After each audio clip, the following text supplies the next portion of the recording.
Lord of the Mysteries. Chapter 834. Good luck. God, you!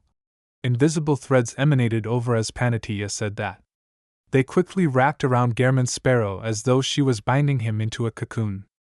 At this moment, the figure in a black clergyman robe suddenly turned thin, transforming into a paper figurine covered in metal rust. Klein's figure appeared outside the grayish-white mill as he ran frantically towards the depths of the town. He was a person who had seen the eternal blazing sun's true body and lived. He had a certain level of resistance towards a spirit-body impact and the inclination of a loss of control brought about by a mythical creature form. Furthermore, Panatia wasn't a complete mythical creature. Therefore, even without the gray fog's help, Klein was able to recover from the racking headache. As he suppressed his body's mutation, he sensed that he had been inflicted with ailments. While collapsing, he used his violent coughing as a cover for him to use paper figurine substitutes. Paper figurines weren't mystical items, nor did they have any spirituality. Hence, Klein wasn't afraid that it would trigger a reaction from the course seal behind Cheney's gate. Hence, he had brought quite a number with him. As Klein ran forward, he rubbed his right thumb and middle finger and lit up the flour piled inside the mill. Boom! The flour burst into flames as the mill was sent flying. The windmill outside collapsed to the ground as Panatia's figure crumbled bit by bit in the intense blast and scarlet flames as though she was a mirror. Almost at the same moment, her white-robed figure appeared behind Klein. Her loose, pulled-back hair instantly flared up and wildly extended in Klein's direction. Pa! As Klein snapped his fingers to ignite a tree leaf beside him, he controlled Senor to use Mirror Leap to appear in a window on a two-storied residence beside Panatia. Then, he attempted to make the terrifying woman's eyes reflect Senor's figure to complete the wraith possession. Scarlet flames suddenly leaped up and enveloped Klein's body, making him vanish from where he was as he appeared in a flame tens of meters away. As for Panatia's gem-like eyes, they seemed to hide mirrors that reflected figures wearing an old triangular hat and dark red coat. They overlapped one another and descended into chaos. Klein didn't hesitate to let Senor leave the window, transforming into a werewolf state to charge the demoness. Yes, Klein had already determined that Panatia was a demoness, and she was a demoness at the demigod level.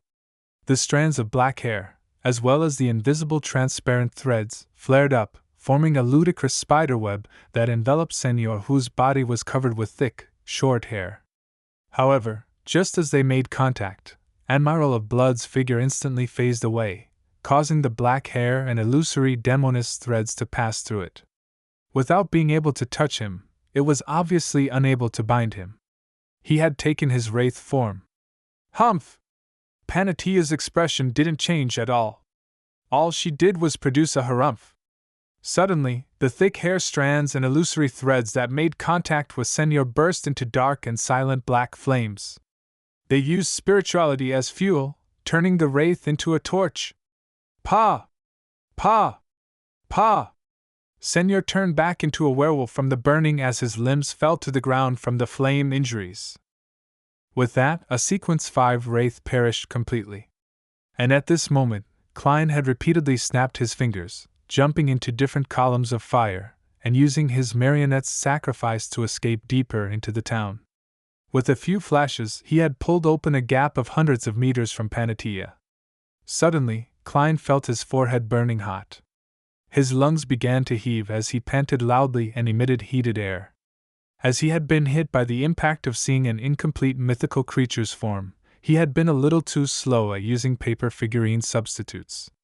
He had failed to swap out his ailment, and he had suffered some of the damage. Klein had originally imagined that he just needed to persist until he escaped Panatia's range of influence, but to his surprise, his condition was worsening faster than he expected. Furthermore, despite having opened up a gap of hundreds of meters, he didn't escape the signs of being infected. Thud! Just as he was about to continue using Flaming Jump, Klein's knees buckled as he collapsed to the ground without successfully snapping his fingers. Immediately, he heard Panatia's pleasant laughter in his ears. Even if you were to escape to the other side of town, there's no way to escape my ailments. You ought to know that back in Backland, the entirety of East Borough was immersed in the plague fog I created. Apart from the most distant Empress Borough and West Borough, all the other areas were significantly affected as well. She's that Lady Despair who cooperated with Mr. A. She's one of the true murderers behind the great smog of Backland. Klein felt his mind go adrift as he found himself become very sick while reeling in pain and despair. Although it still wasn't lethal, the irresistible coughs prevented him from using most of his beyonder powers. Panatia walked over as her beautiful eyes were stained with an indescribable color of bloodthirst. It was like a tramp finally seeing a sizzling steak after starving for days. In her hands were what was left of Señor's torso and 2 broken limbs. This was apparently meant to be her stockpile of food. Your finger snaps sounded good. I believe the taste of those 2 fingers should be pretty good. Panatia looked at Gehrman Sparrow as he coughed in the distance, speaking with the tone of a raving lunatic. Just as she finished her sentence, she raised her hand and stuffed Señor's index finger into her mouth. She bit down on each segment, producing crushing sounds. Klein watched this scene with a blurred vision. In his grogginess, he felt his fingers also suffering such excruciating pain. At this moment, he knew that Lady Despair Panatia was already partially mad because she had eaten too much flesh from other beyonders. Although with her knowledge of mysticism, she would have definitely waited for the beyonder characteristics to seep out before partaking in her meal, the deceased had been trapped in here without any food, making them each other's targets. It was inevitable that they slowly lost their minds as they approached insanity. How could she remain fine eating such meat? Just as Klein was reeling in despair and wondering what method he could use to save himself, he saw the crimson moonlight suddenly turn bright. He saw Panatia's face colored with a look of horror. Without hesitation, she turned around and charged into a nearby building and slammed the door. As Klein felt his illness alleviate significantly, he hurriedly looked up into the sky. He saw that the crimson moonlight was already penetrating the fog, appearing clear as it illuminated the town. His heart stirred as he recalled what Panatia had previously said. He immediately struggled and hobbled into another building beside him without forgetting to lock the door. Once the crimson moon turns clear, there will be changes here. It will become extremely dangerous.